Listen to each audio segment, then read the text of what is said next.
Good morning friends. இன்றைக்கி ஒரு புதிய வேலைவாய்ப்பில் உங்களை சந்திக்கிறேன். என்ன வேலைவாய்ப்புன்னு சொல்லிட்டு பார்க்கலாம். அதுக்கு முன்னாடி நம்ம சேனலை சப்ஸ்கிரைப் பண்ணாமல் இருந்தீங்கன்னா சப்ஸ்கிரைப் பண்ணுங்கள். உங்களுக்கு அரசு வேலை வாய்ப்பு பற்றி நியூஸ் கிடைக்கணும்னா நம்ம சேனலை சப்ஸ்கிரைப் பண்ணிக்கிறங்க. என்ன நியூஸ்ன்னு சொல்லிட்டு இன்றைக்கி பார்க்கலாம். திண்டுக்கல் மாவட்டத்தில் அரசு வேலைவாய்ப்பு என்னென்னா, ஆரம்ப சுகாதார நிலையம் மற்றும் அரசு மருத்துவமனையில் காலி பணியிடங்கள் போட்டிருக்காங்க. மொத்த பணியிடங்கள் 64. அது கல்வி தகுதி என்னென்னு பார்த்தீங்கன்னா, 8th பாஸு ஃபெயிலு அல்லது அப்புறம் 10, 12 பிடிஎஸ் நர்சிங் இந்த மாதிரி இந்த கல்வி தகுதியெலாம் உங்களுக்கு இருந்துச்சுன்னா நீங்களாம் விண்ணப்பிக்கலாம். இதை பற்றின டீட்டெயில் உள்ளே விரிவாக இருக்குது. அது என்னன்னு சொல்லிட்டு பிடிஎஃபோடு உங்களுக்கு நான் காட்டிடுறேன். பிடிஎஃப் பார்க்கலாம். திண்டுக்கல் மாவட்டம் அரசு ஆரம்ப சுகாதார நிலையம், மருத்துவமனைகள், நலவாழ்வு மையங்களில் உள்ள வேகன்சி போட்டிருக்காங்க. இதுக்கான விண்ணப்பம் கடைசி தேதி எப்போன்னு பார்த்தீங்கன்னா 31/8/2024 மாலை 5 மணிக்குள் விண்ணப்பிக்கணும். நீங்கள் இப்போ திண்டுக்கல் மாவட்டம்னா விண்ணப்பிச்சுட்டு நேரையே கொண்டே கொடுத்துடலாம். அன்னைக்கு இப்போ 34 ஃபில் பண்ணிங்கன்னா அன்னைக்கு உள்ளே நீங்கள் நேராக கொண்டே கொடுத்துடலாம், அல்லது போஸ்ட் மூலமாக போடலாம். அது உங்களுக்கு எப்படி வசதியோ அதை பார்த்துக்குங்க. என்ன போஸ்ட்டு, அதுக்கான கல்வி தகுதி என்ன, சம்பளம் எவ்வளவு, எத்தனை வேகன்சி இருக்குது அப்படின்னு சொல்லிட்டு விரிவாக பார்த்துலாம். டேட்டா என்ட்ரி ஆப்ரேட்டர் அப்படின்னு போட்டிருக்காங்க. அதுக்கு ஏதாவது ஒரு பேச்சுலர் டிகிரி முடிச்சுட்டு பிஜி டிசிஎன் கோர்ஸ் ஒன்று இருக்குது, அது ப்ளஸ் டைப்ரைட்டிங் போத்து ஹையர் இங்கிலீஷ் தமிழ் முடிச்சிருந்தீங்கன்னா அவங்க அப்ளை பண்ணுங்கள். அதுக்கு 2 போஸ்ட் இருக்குது. ஏஜ் 35 கொடுத்துருக்காங்க. சம்பளம் 13,500. ஏஎன்எம் அப்படின்னா auxiliary nurse mid to wife அப்படின்னு போஸ்ட் போட்டிருக்காங்க. அதுக்கு சம்பளம் எவ்வளோன்னு சொல்லிட்டு பார்த்தீங்கன்னா 14,000. எத்தனை போஸ்ட் இருக்குன்னா 6 போஸ்ட் இருக்குது. ஏஜ் 35 வயசு. டென்டல் சர்ஜன் அப்படின்னா பிடிஎஸ் முடிச்சிருக்கணும், இல்லை எம்டிஎஸ் எதாவது முடிச்சிருந்தீங்கன்னா 34,000. ஒரே ஒரு போஸ்ட்டு தான் இருக்குது. ஏஜ் 35. டென்டல் அசிஸ்டண்ட், அந்த பல் மருத்துவருக்கு உதவியாளராக 10th பாஸ் பண்ணியிருக்கணும். அப்புறம் டென்டல் ஹைஜீன் ஒரு கோர்ஸ் முடிச்சிருந்தீங்கன்னா அவங்க அப்ளை பண்ணலாம். அவங்களுக்கு ஏஜ் லிமிட் எவ்வளோன்னு பார்த்தீங்கன்னா 35. ஐடி கோஆர்டினேட்டர் அப்படின்னா பிஇ பிடெக்கில் 1 இயர் முடிச்சுட்டு 1 இயர் எக்ஸ்பீரியன்ஸ் இருக்கணும் உங்களுக்கு. பயோமெடிக்கல் இன்ஜினியர் படிச்சிருந்தீங்கன்னா அவங்களுக்கு ப்ரிப்பேர் கொடுப்பாங்க. ஒரே ஒரு போஸ்ட் இருக்குது. Age 35. Multi purpose hospital worker, இது நிறைய பேர் நீங்கள் 8வது படிச்சுட்டு ஃபெயில் ஆகிருந்தாலும் சரி, பாஸ் ஆகிருந்தாலும் சரி, 8வது படிச்சிருந்தீங்கன்னா கண்டிப்பாக இந்த போஸ்ட்டுக்கு என்ன இதில் அதிகமான போஸ்ட் இருக்குது. 13 போஸ்ட்டு கொடுத்துருக்காங்க. ஏஜ் 35க்குள்ளே இருக்கணும், அதை பார்த்துக்குங்க. அதுக்கப்புறம் ஃபார்மசிட்டி டிப்ளமோ ஃபார்மசியில் முடிச்சிருந்தீங்கன்னா அவங்க அப்ளை பண்ணலாம். இது எத்தனை போஸ்ட் இருக்குதுன்னு பார்த்தீங்கன்னா 2 போஸ்ட் இருக்குது. ஏஜ் 35. ஆடியாலஜி பீஸ் தெரபிஸ்ட், இதுக்கு ஒரு போஸ்ட் இருக்குது. சம்பளம் 23,000. அதுக்கப்புறம் பிசியோதெரபிஸ்ட் 13,000. 35 வயசுக்குள்ளே இருக்கணும். பேச்சுலர் ஆஃப் பிசியோதெரபிஸ்ட் முடிச்சிருக்கணும். அடுத்து கிளீனர், அந்த ஹாஸ்பிட்டலில் சுத்தம் பண்ணுவாங்கள்ல, அவங்களுக்கு 8வது பாஸ் ஆகிருக்கலாம், இல்லை ஃபெயில் ஆகிருக்கலாம். அதுக்கு 8,500 சம்பளம். Radiographer BSc radio technology 13,300. 35 வருஷத்துக்குள்ளே இருக்கணும். அதுமாதிரி டிரைவர் போஸ்ட் ஒன்று கேட்டிருக்காங்க. 10th பாஸ் பண்ணிவிட்டு ஹெவி வெஹிக்கிள் ஓட்டுறதுக்கு நீங்கள் லைசன்ஸ் வச்சுருக்கணும். அது பேச்சாக இருக்கணும். அவங்க போட்டிருந்தீங்கன்னா அவங்க இது எடுத்துக்கலாம், அப்ளை பண்ணலாம். சம்பளம் எவ்வளோன்னு பார்த்தீங்கன்னா 13,000. வேக்சின் கோல்டு செயின் மேனேஜர் அப்படின்னு ஒரு போஸ்ட் இருக்குது. அதுக்கு ஒரே ஒரு போஸ்ட் அலாட்மெண்ட் பண்ணியிருக்காங்க. ஏஜ் 35. மினிமம் என்ன பண்ணால் கிராஜுவேஷன் டிகிரி முடிச்சிருக்கணும், plus public health computer application அந்த கோர்ஸ் முடிச்சிருக்கணும், இல்லைன்னா ஹாஸ்பிட்டல் மேனேஜ்மெண்ட் முடிச்சிருக்கணும். அடுத்து மல்டி பர்பஸ் ஹெல்த் ஒர்க்கர் அப்படின்னு ஒரு போஸ்ட் இருக்குது. அது பயாலஜி பாட்னி +2 படிச்சிருக்கணும்.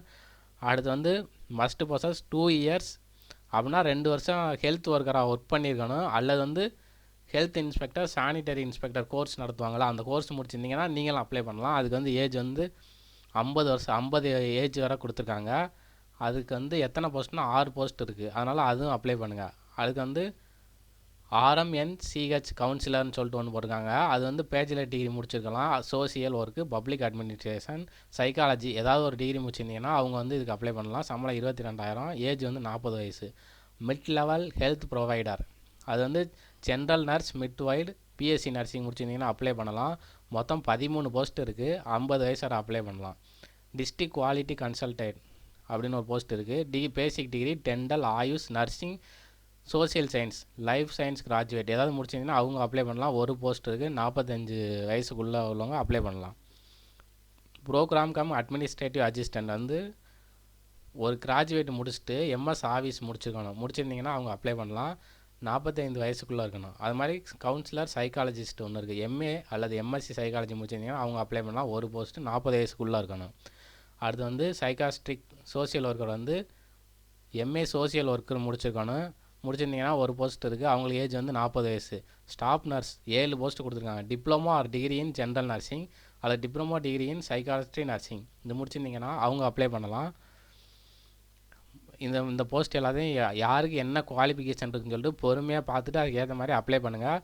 இந்த 8வது படிச்சுட்டு பாஸ் ஆனாலும் சரி ஃபெயில் ஆனாலும் சரி அவங்களும் அந்த கேட்கப்பட்டதுக்கு அந்த அப்ளை பண்ணலாம். அவங்களும் அப்ளை பண்ணுங்கள்.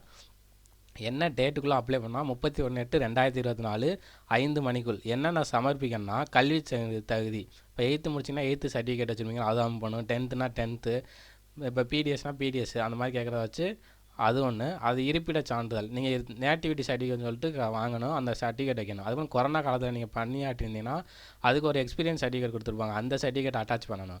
சிறப்பு தகுதி சான்றிதழ், ஏதாவது சிறப்பு தகுதினா எக்ஸர்விஸ்மேனாக இருப்பீங்க, சில பேர் விடோவாக இருப்பீங்க, அந்த மாதிரி இருந்தீங்கன்னா அவங்க அந்த சர்டிஃபிகேட்லாம் வச்சு அனுப்பணும். அதே மாதிரி திண்டுக்கல் மாவட்ட நலவாழ்வு சங்கம், மாவட்ட சுகாதார அலுவலகம், மீனாட்சி நாயக்கன்பட்டி, திண்டுக்கல் 62402 அந்த பின் நம்பருக்கு நீங்கள் போஸ்ட் பாக்ஸில் அனுப்பிச்சி விடணும்.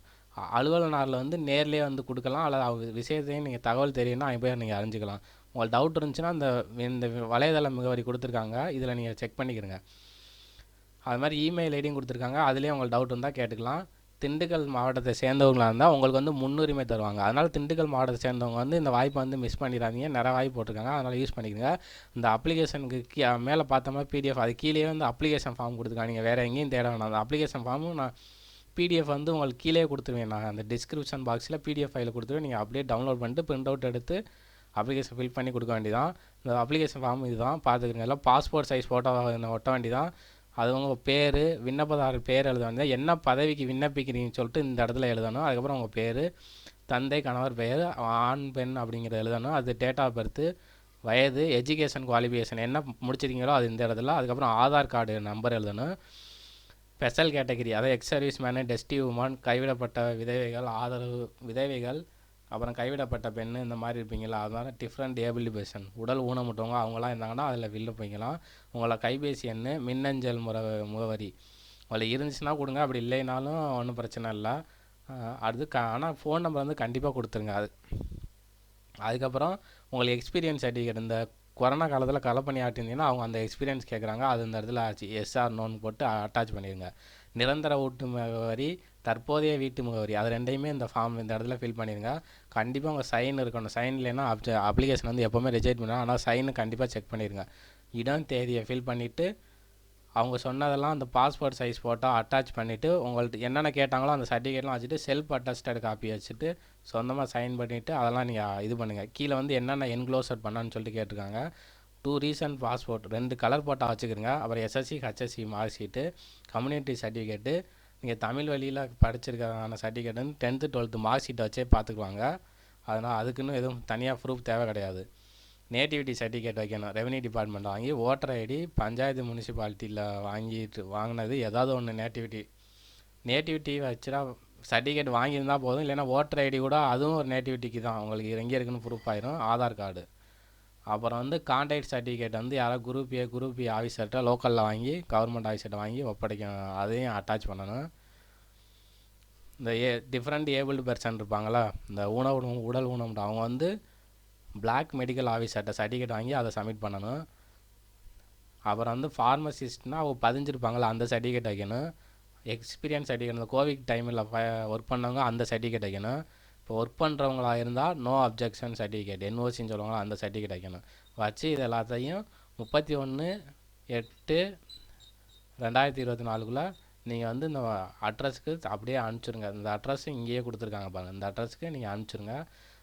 உங்களுக்கு வந்து இதில் வந்து எதுவும் சந்தேகம் இருந்துச்சுன்னா நீங்கள் வந்து என்கிட்ட வந்து கமெண்ட் பாக்ஸில் வந்து கொஸ்டின் கேளுங்க, அதில் வந்து நான் உங்களுக்கு விளக்கம் கொடுக்குறேன்.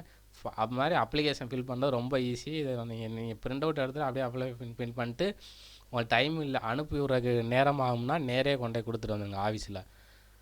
இந்த சேனலில் உங்களுக்கு எதுவும் டெய்லி நியூஸ் கிடைக்கணும், நம்ம சேனலை சப்ஸ்கிரைப் பண்ணிக்கிறங்க. மீண்டும் ஒரு வேலை வாய்ப்பில் நான் உங்களை சந்திக்கிறேன். நன்றி.